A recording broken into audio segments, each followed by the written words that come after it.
திருச்சிற்றம்பலம். திருவாசகம் திருவம்மானை 6வது பாடல் ஆனந்த களிப்பு என்ற உட்தலைப்பில் அமைந்துள்ள பாடல். கேட்டாயோ தோழி கிரி செய்த வாரொருவன் தீட்டார் மதில் புடைசூழ் தென்னன் பெருந்துரையான் காட்டாதனையெல்லாம் காட்டி சிவம் காட்டி தாழ் தாமரை காட்டி தன்கருணை தேன் காட்டி நாட்டார் நகை செய்ய நாம் மேலை வீடெய்த ஆழ்தான் கொண்டு ஆண்டவா பாடுதுங்கான் அம்மானாய். இதற்குரிய பதவுரை: தோழி, ஒருவன் கிரி செய்தவாறு கேட்டாயோ. தோழி, ஒருவன் மாயம் செய்த விதத்தை கேட்டாயா. கிரி அப்படின்னா மாயம்னு அர்த்தம். தீட்டார் மதில் புடைசூழ் பெருந்துரையான் தென்னன், சுதை தீட்டப் பெற்ற கடத்தற்கு அரியதான மதில்களால் சூழப்பெற்ற பெருந்துறையிலே வாழ்கின்றவன். அந்த ஊரினுடைய பெருமை அது. தென்னன் சௌந்தரபாண்டியனாக மதுரையை ஆண்ட சிவபெருமான். அவன் என்ன செய்தான்? காட்டாதனையெல்லாம் காட்டி. இதுவரையிலும் இது திருப்பெருந்துறை நிகழ்ச்சிக்கு பிறகு வருவதனால இதுக்கு முன்னாடி பார்த்துக்கிட்ட பார்வை, உலகத்தை பற்றி பார்வை வேற. இப்போ சிவபெருமான் ஆட்கொண்ட பிறகு எல்லாமே சிவபெருமான் தான் காட்டுறான். அவன் காட்டலைன்னா நமக்கு ஒரு காட்சியும் கிடைக்காது. இதுவரையிலும் காட்டாத காட்சியை இப்போ திருப்பி காமிச்சானான் இந்த திருப்பெருந்துறை நிகழ்ச்சிக்கு பிறகு. அதுதான் சொல்கிறார், காட்டாதனை எல்லாம் காட்டி தாழ் தாமரை காட்டி தன்னுடைய திருவடியும் காட்டுகிறார். அதற்கு பிறகு தன் கருணை தேன் காட்டி தான் இந்த உயிர்கள் மேல் கொண்ட அன்பையும் காட்டி சிவம் காட்டி இவ்வளவு பக்குவப்படுத்துகிறார்.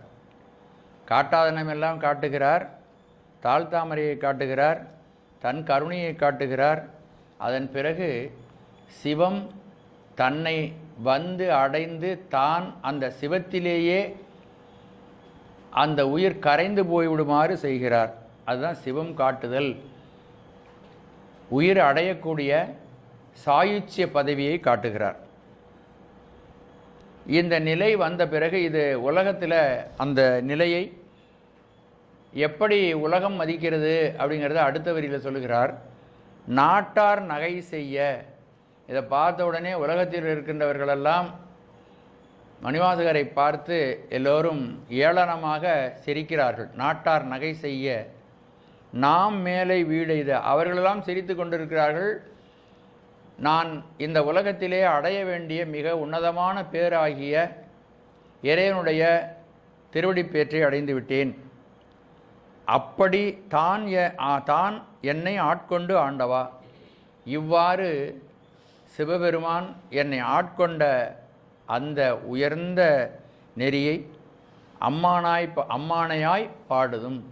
அம்மானை பாடல்களாக சிவபெருமான் என்னை ஆட்கொண்ட அந்த நிகழ்ச்சியை அம்மானை பாடலாக பாடுவோமாக. இதை பற்றி ஒவ்வொரு சிந்தனையும் நாம் தனித்தனியாக விரிவாக பார்க்கலாம். தோழி, ஒருவன் கிரி செய்தவாறு கேட்டாயோ. கிரி என்றால் மாயம், அற்புத நிகழ்ச்சி. தோழியை விழித்து சொல்லுகிறார். ஒரு தோழி இன்னொரு தோழிக்கு சொல்வது போல அம்மானை பாடல் பாடுகின்ற ஒரு தோழி இன்னொரு தோழியை விழித்து சொல்வதாக கூப்பிட்டு சொல்வ. விழித்தல் அப்படின்னா கூப்பிட்டு சொல்லுதல். அப்படி கூப்பிட்டு சொல்கிறா. ஒரு செய்தி கேட்டியா, ஒரு மாயம் பண்ணி நடந்தது தெரியுமா உனக்கு அப்படின்னு யார்ட்டையாவது நம்ம சொன்னோம்னா நம்ம கேட்குறவங்களுக்கு ரொம்ப ஆவலாக இருக்கும் இல்லையா? என்ன மாயம் நடந்துச்சு, என்ன அதிசயம் நடந்துச்சு அப்படின்னு ஒருத்தர் சொன்னாங்க. கேளு, ராத்திரி நடந்த கதையை தெரியுமா உனக்கு அப்படின்னு யார்ட்டையாவது நம்ம செய்தி சொல்கிறோன்னு வச்சுக்கோங்க. கேட்குறவங்களுக்கு அந்த செய்தி என்ன சொல்லு என்ன நடந்துச்சு இல்லை கொஞ்சம் நாளைக்கு சொல்லு, இல்லை உடனே சொல்லு அப்படின்னு சொல்கிறோமா இல்லையா?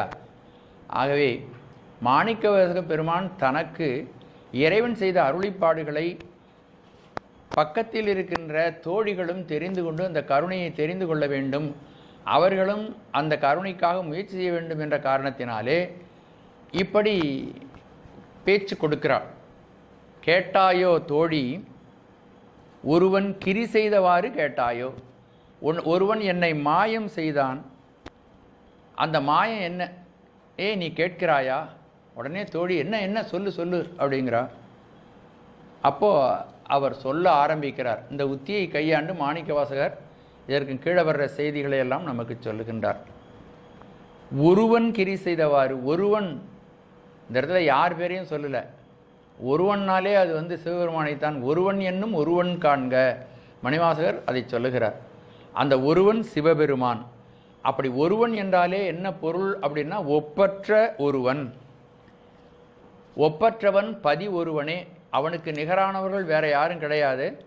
மற்றவர்களெல்லாம் ஆன்மாக்கள், அவன் ஒருத்தந்தான் பதி, அவனுக்கு மிக்கார் யாரும் இல்லை.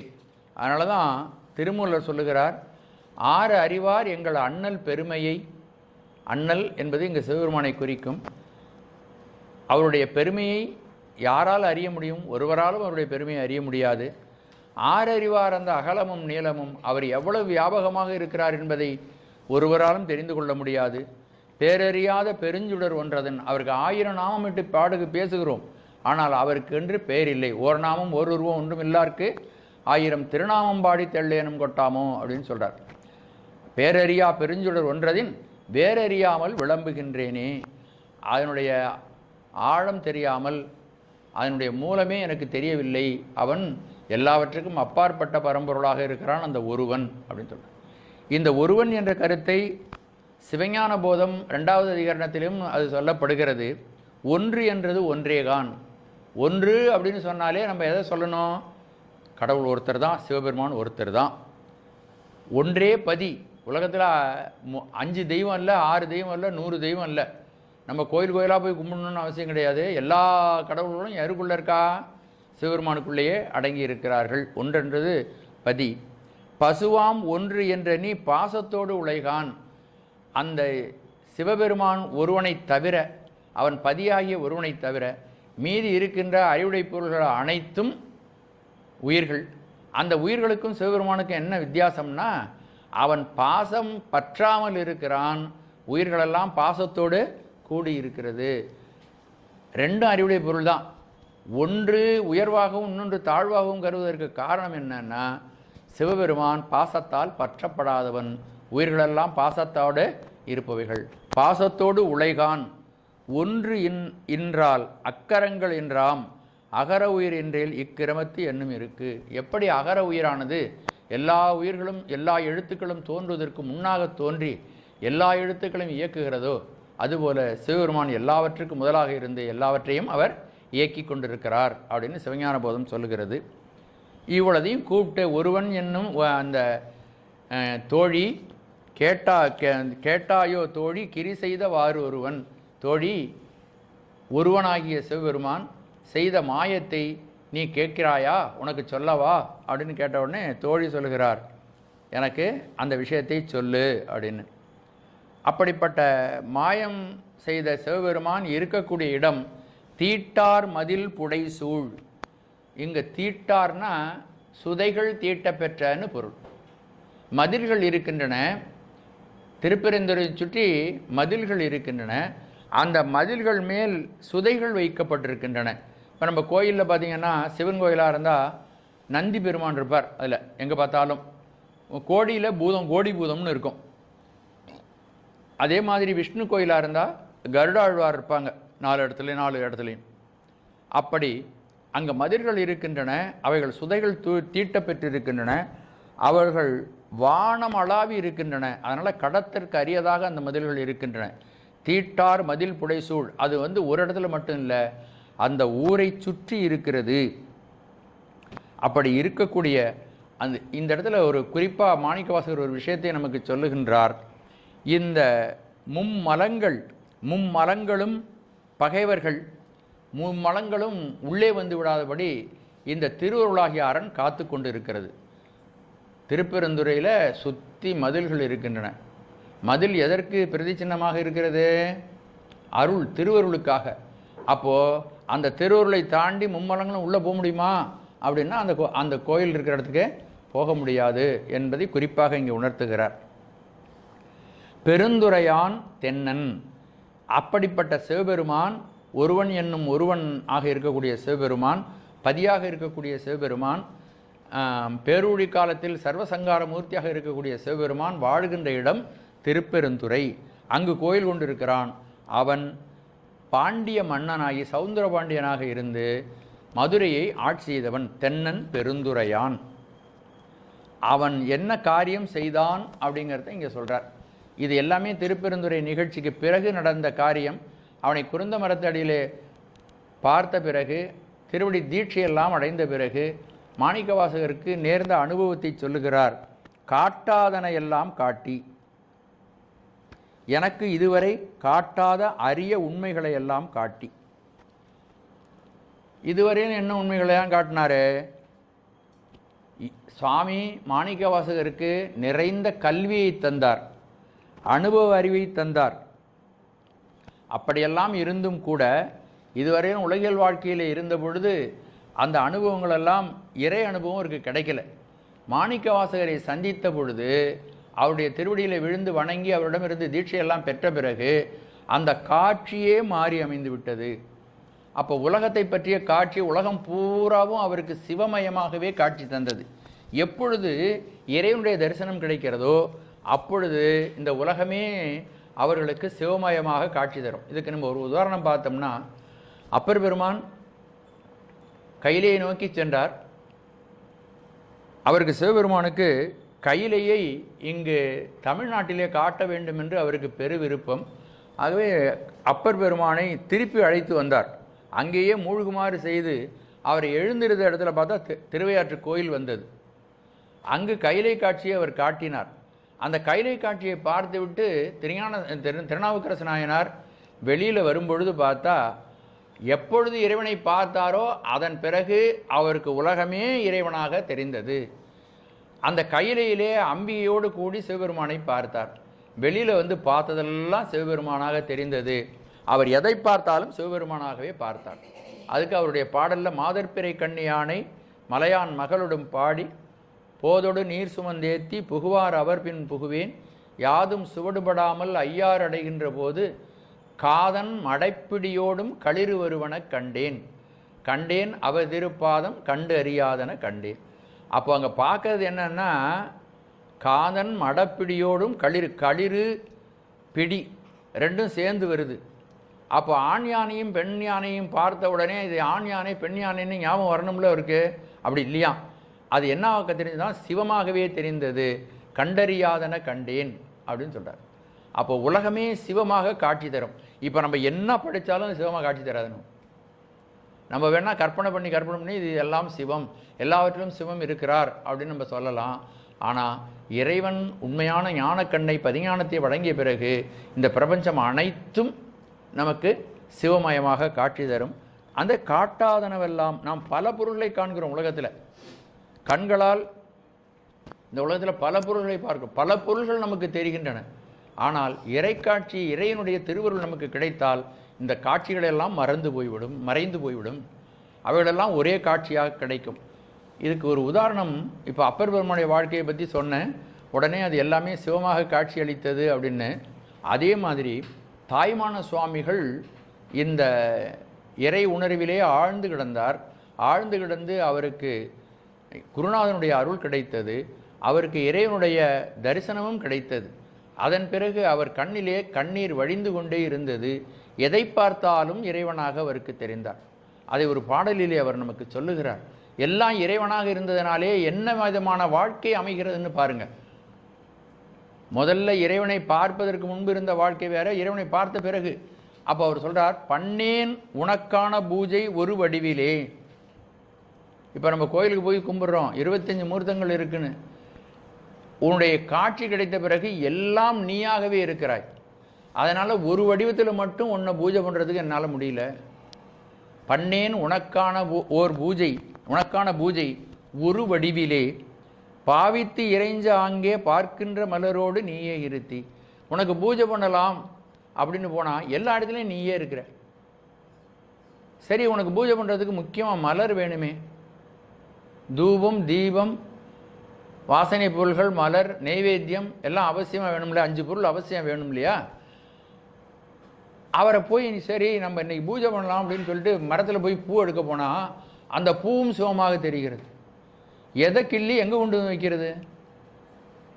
நீயும் அதுவும் சிவம், இதுவும் சிவம், அதை ஏன் பிடுங்கி இங்கே கொண்டு வந்து வைக்கணும்? அது அங்கே இருக்கிற இடத்துல இருக்கட்டுமே. பார்க்கின்ற மலரோடு நீயே இருத்தி பனிமலர் எடுக்க மனமும் நன்னேன். அந்த பூவை எடுக்கவே மனசு வரல.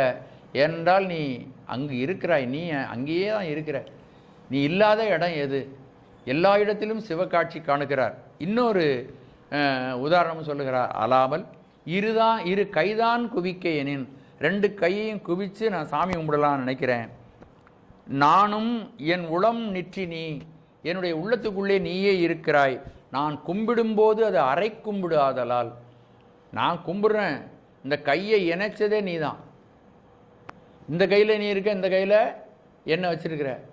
அப்போது எதை எப்படி கும்பிட்றது? நான் கும்பிட்டா என்னுடைய முயற்சினால் நான் கும்பிட்ற அரை கும்பிடால போகுது. அதாவது ஒருமை காட்சி கிடைத்த பிறகு இந்த உள்ளமானது இறைவனை விட்டு நகராமல் எல்லாம் சிவகாட்சியாக காணுவதனாலே, ஆகவே உன்னை கும்பிடுவதற்கு என் உள்ளம் நாணுகிறது என்று தன்னுடைய நிலைமையை சொல்கிறார். இந்த பாட்டு அற்புதமான ஒரு பாடல். தாய்மானவருடைய பாடல்கள் எல்லாமே அற்புதமான பாடல்கள். அதில் ஒரு பாடல், அதில் பாதி பாட்டு தான் சொல்லியிருக்கேன் உங்களுக்கு. பண்ணேன் உனக்கான பூஜை ஒரு வடிவிலே பாவித்து இறைஞ்ச ஆங்கே, பார்க்கின்ற மலரோடு நீயே இருத்தி பனிமலர் எடுக்க மனமும் நன்னேன். அலாமல் இரு கைதான் குவிக்க எண்ணின், நானும் என் உள்ளம் நிற்றி நீ, நான் கும்பிடும்போது அரை கும்பிடு ஆதலால் நான் பூஜை செய்யல் முறையோ. ஆகவே இந்த திருக்காட்சி கிடைத்த பிறகு நான் என்ன பூஜை செய்வது? எங்குமாக அவன் நிறைந்திருக்கிறான், எங்குமாக அவன் நிறைந்திருக்கிறான். எல்லா இடத்துலையும் அங்கங்கே கும்பிடுக்க வேண்டியதுதான். போய் தனியாக ஒரு இடத்துல பூஜை பண்ண முடியல. இது நீங்கள் நான் சொல்லக்கூடாது. இதை எனக்கு இன்னும் அந்த காட்சி கிடைக்கல, அதனால் அப்படிப்பட்ட மனநிலையை நான் எடுத்துக்கொள்ளக்கூடாது. இது இறைவனை தரிசனம் செய்தவர்கள் சொல்லக்கூடிய நிலை இது. நீ எங்கே நிறைந்திருக்கிறாய், நான் இப்படியே கும்பிடுக்கிறேன், ஏன்னா எனக்கு வேலை இருக்கும், வீட்டில் காய்கறி வாங்குற வேலை, அதனால் நான் என்ன நினைப்பேன், ஒன்று அங்கே போய் கும்பிட வேண்டியதில்லை, நான் இங்கேயே கும்பிட்டுக்கலாம் அப்படின்ட்டு. அப்படி இல்லை. இது இறைவனை தரிசனம் செய்தவர்களுடைய மனநிலை. இப்போ சிவபெருமானை இவர் தரிசனம் செஞ்சிட்டார், அதனால் காட்டாதனை எல்லாம் காட்டுகிறார். இப்படி எங்கும் நிறைந்த சிவபெருமான் எங்கும் இருக்கின்ற தன்மையை தன்னுடைய அடியார்களுக்கு அவன் இருந்த இடத்திலேயே காட்டுகிறான் அப்படிங்கிற செய்தியை இங்கே காட்டாதனை எல்லாம் காட்டி. இதில் இன்னொரு விஷயம் நம்ம தெரிஞ்சுக்கணும் அப்படின்னா, காட்டாதனை எல்லாம் காட்டினா நாமே பார்க்க முடியாதாத? இறைவனை பார்த்த உடனே நாமேவே அந்த விஷயத்தை அறிந்து கொள்ள முடியாதா அப்படின்னா நாம் அறிந்து கொள்ள முடியாது. நமக்கு நம்ம இறைவனை தரிசிப்பதற்கு முன்பு நம்ம உலகாயுதத்தில் இருக்கும் பொழுதும் கூட எல்லா பொருள்களையும் சிவபெருமான் தான் காட்டியிருக்கிறான். நம்ம அறியாமையில் ஆழ்ந்திருந்த பொழுது கண்ணை கொடுத்து உலகத்தை பாருன்னு அவன் தான் காட்டியிருக்கான், கண்ணை கொடுத்துருக்கான். அந்த கண்ணோடு சேர்ந்து அந்த பொருள் என்னங்கிறதையும் அவன் தான் உணர்த்தி இருக்கிறான். அப்போது நமக்கு ஒரு அனுபவம் வரணும்னா யார் நமக்கு உதவி செய்யணும் அப்படின்னா சிவபெருமான் தான் உதவி செய்ய வேண்டும். இப்போ இதை கொஞ்சம் விளக்கமாக பார்க்கலாம் பாருங்கள். உலகத்தில் பல பொருள்கள் இருக்கின்றன, அதை நாம் காண்கிறோம். காண்பதற்கு உதவி செய்வது நம்முடைய கண்கள். நம்முடைய கண்கள் ஒரு பொருளை பார்க்கணுன்னா முதல்ல கண்ணில் எந்த விதமான பழுதும் இருக்கக்கூடாது. ஏதாவது பழுது இருந்ததுன்னா பொருள்கள் கண்ணுக்கு தெரியாது இல்லையா? ஆனால் கண்ணு நல்லாவே இருந்தாலும் கூட இந்த கண் கண்ணு மட்டும் இந்த பொருளை பார்ப்பதற்கு பயன்படுமா அப்படின்னு நினச்சி பாருங்கள். கண்ணு மட்டும் போதாது. ஏனென்றால் இது ஒரு ஜடம். கண் என்பது ஒரு ஜடம், உயிரற்ற பொருள். இந்த உயிர் அதோடு கலந்திருப்பதனாலே தான் அந்த பொருள் நமக்கு கண்ணுக்கு தெரிகிறது. இப்போ நல்லா தூங்குகிறோம், தூங்கும் பொழுது பக்கத்தில் கொண்டு வந்து நல்ல மனமுள்ள வாசனை உள்ள ஒரு பொருளை வைக்கிறாங்க, நமக்கு தெரியுமா? ஏனென்றால் மூக்கு என்ற அந்த இந்திரியத்தோடு உயிரானது சேரவில்லை, அதனால் எனக்கு தெரியாது. ஒருவன் இறந்து போய் கிடக்கிறான், எல்லா உறுப்புகளும் அப்படியே இருக்கின்றன, பக்கத்தில் எத்தனை பேர் கதறாங்க, அவனுக்கு கால் விழுவுதா, அவனுக்கு தெரியுதா, அதை உணர்றானா? சரி நம்ம எழுந்திரிச்சிருவோம், இவங்க எல்லாரும் நம்மளை பார்த்து அழுகுறாங்க அப்படின்னு எழுந்திரிச்சிருவோம் அப்படின்னு வர்றானா? முடியாது. அப்போது இந்த உடம்போடு உடம்பு செயல்படுவதற்கு உடம்போடு என்ன வேணும்? உயிர் இணைய வேண்டும். கண்ணு பழுது இருந்தாலும் தெரியாது. கண்ணு நன்றாகவே இருந்து கண்ணோடு உயிர் சேராவிட்டால் கண்ணிலே எந்த காட்சிப்பட்டாலும் அதை உணர முடியாது. ஆகவே கண் காணுவதற்கு எது உதவுகிறது? உயிர் உதவுகிறது. கண் காணுவதற்கு உயிர் உதவுகிறது. அதே போல இந்த உயிர் உணர்வதற்கு உயிரோடு இறைவன் சிவபெருமான் ஒன்றி இருக்க வேண்டும், கலந்திருக்க வேண்டும். அப்படி இறைவன் கலந்தில்லாவிட்டால் உயிருக்கு அதுக்கு எதுக்க அந்த பொருள் இருந்தாலும் அந்த பொருளை அந்த உயிரால் உணர முடியாது. உயிரும் இருந்தாலும் கண்ணும் இருந்தாலும் உயிரால் அந்த பொருளை உணர முடியாது. ஆகவே உள்ளே இருக்கக்கூடிய சிவபெருமான் உயிரோடு கலந்து நின்று இந்த உயிருக்கும் காணுகின்ற காட்சியை அவன்தான் தருகிறான். அதை தான் காட்டுறான் அவன்தான். அதோடு மட்டுமல்ல, இந்த கண் அந்த உயிரறிவு கண்ணோடு சேர்ந்து அது என்ன பொருள் என்பதை அனுபவிப்பதற்கும் சிவபெருமான் தான் உதவுகிறான். ரொம்ப நுட்பமான கருத்து. ஒரு பொருளை நம்ம பார்க்குறோன்னா எல்லாம் ஒரு திடீர்னு எல்லாம் ஒரு வினாடியில் முடிஞ்சிருது. ஆனால் இந்த எதிரே இருக்கிற கடிகாரத்தை பார்ப்பதற்கு கண் கருவியாக இருக்கிறது. கண்ணோடு சேர்ந்து உயிரும் அதோடு இணைந்து பணியாற்றுவதனால தான் இது கடிகாரம் என்பதை உயிர் அறிகிறது. இந்த உயிர் அறிவதற்கு பின்புலமாக இருப்பது சிவபெருமான். அவர் ஒருவேளை அந்த உயிரிலிருந்து அவர் விலகிவிட்டால், அவருடைய சாநித்தியம் அங்கே இல்லாவிட்டால், அவருடைய கலப்பு இல்லாவிட்டால், உயிர் இருந்தும் கண் இருந்தும் அது கடிகாரம் என்று உயிருக்கு தெரியாது. அப்போ எல்லாவற்றையும் காட்டுவதும் காணுவதும் சிவபெருமான். ஆகவே நம்ம எதை செஞ்சாலும் அதெல்லாம் செய்யறது யாரு? சிவபெருமான் தான் செய்கிறான். காட்டாதனை இதுவரையிலும் காட்டாதவற்றையெல்லாம் அவன் காட்டுகிறான். 11ஆம் சூத்திரத்தில் இதை பற்றி நம்ம விளக்கமாக படிச்சிருக்கிறோம். காணும் கண்ணுக்கு காட்டும் உளம் போல காண உள்ளத்தை கண்டு காட்டில் அயரா அன்பின் அரண்கடல் சேருமே, அரண்கடல் செல்லுமே அப்படின்னு. ஆகவே இறைவன் நமக்கு காட்டியும் கண்டும் உதவி புரிந்து கொண்டே இருக்கிறான். ஓயாமல் நமக்கு அவன் உதவி புரிந்து கொண்டே இருக்கிறான். அவனுடைய இருப்பு இல்லாவிட்டால் நம்மாலே ஒன்றையும் அறிய முடியாது, ஒன்றையும் தெரிந்து கொள்ள முடியாது.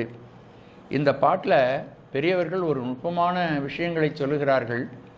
உயிரானது சாதாரண நிலையிலிருந்து சிவபெருமானில் ஒன்றுகின்ற வரையிலும் படிநிலைகள் 10 படிநிலைகள் இருக்கிறது என்று அதை நான் இந்த இடத்துல விளக்கலை உங்களுக்கு.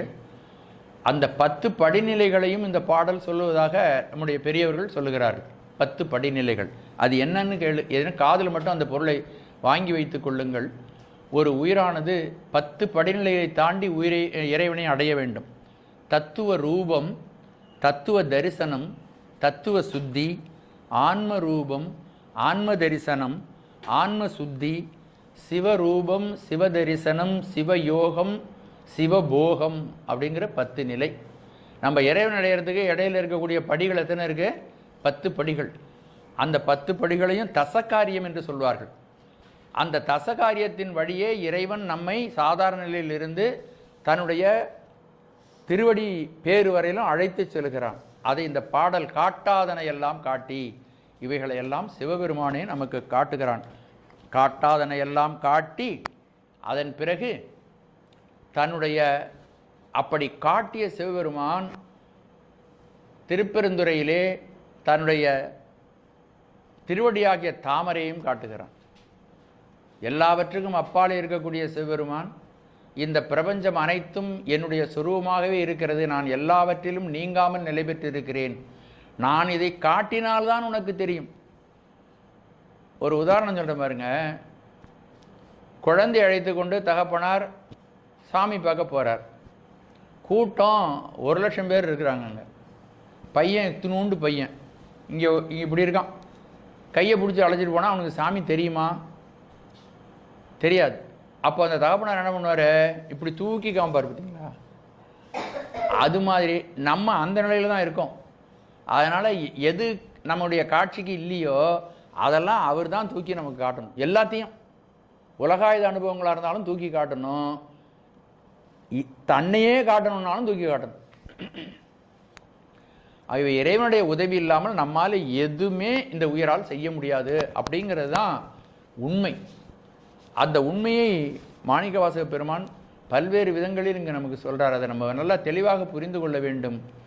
கண்ணுக்கு கண் காணுவதற்கு எப்படி சூரிய ஒளி இன்றியமையாது. வேறொரு புற ஒளி இல்லாவிட்டால் கண்ணாலே எந்த பொருளையும் பார்க்க முடியாது. கண்ணுக்கு பார்க்குற ஆற்றல் இருக்கிறது, ஆனால் கண்ணு மட்டுமே போதுமா? ஒரு இருட்டில் கண்ணை பாருன்னா பார்க்குமா? அது பார்க்காது. அப்போ கண்ணுக்கு உதவி எது? சூரிய ஒளி. அந்த சூரிய ஒளி கண்ணொளியோட பாஞ்சு அந்த பொருளை காட்டணும். அதுக்கு பிறகு அந்த ஒளியோடு சேர்ந்து அதில் போய் படர்ந்து அது என்ன பொருள் என்று காட்ட வேண்டும். அப்படி இந்த உயிரறிவு எப்படி இந்த கண்ணோடு சேர்ந்து இந்த பொருள்களை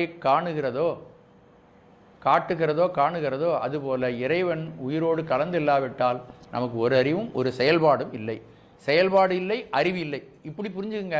சுலபமாக புரிஞ்சுக்கிறதுனா நமக்கு இறைவன் உணர்த்தாவிட்டால் எந்த அறிவும் இல்லை, இறைவன் செலுத்தாவிட்டால் எந்த செயல்பாடும் நம்மிடம் இல்லை. நம்ம அசைகிறோன்னா, ஒரு அசைகிறோன்னா சிவபெருமான், ஒன்றை தெரிஞ்சுக்கிறோன்னா சிவபெருமான். அப்படி நம்ம அதை எடுத்துக்கொள்ளலாம். அதைத்தான் இந்த பாடல் நமக்கு தாழ் தாமரை காட்டி, அவருடைய திருவடி இருக்குது, பார்த்தாலே தெரியாதா? அதை அவர்தான் இது சிவன் உடைய திருவடிங்கிறதையும் காட்டுறார். அதை மாணிக்கவாசகர் சொல்லுகிறார். புவனியில் சேவடி தீண்டினன் காண்க, சிவனனையானும் தேரினன் காண்க, அவனனை ஆட்கொண்டு அருளினன் காண்க, கோளை கண்ணி கூரன் காண்க, அவளும் தானும் உடனே காண்க. அப்போது வந்தது சிவன் தான். யார் காட்டி கொடுத்தா?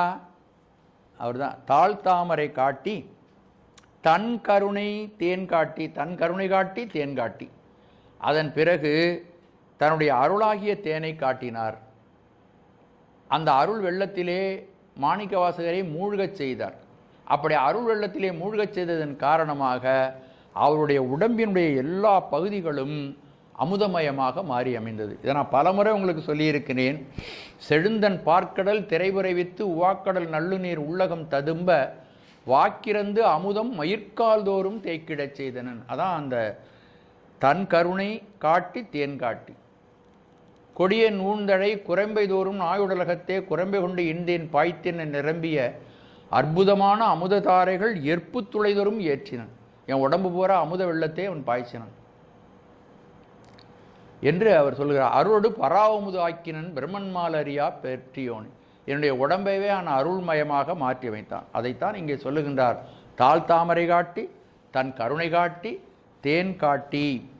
அது தேன் ஒரு சுவை தருகின்ற பொருள். அது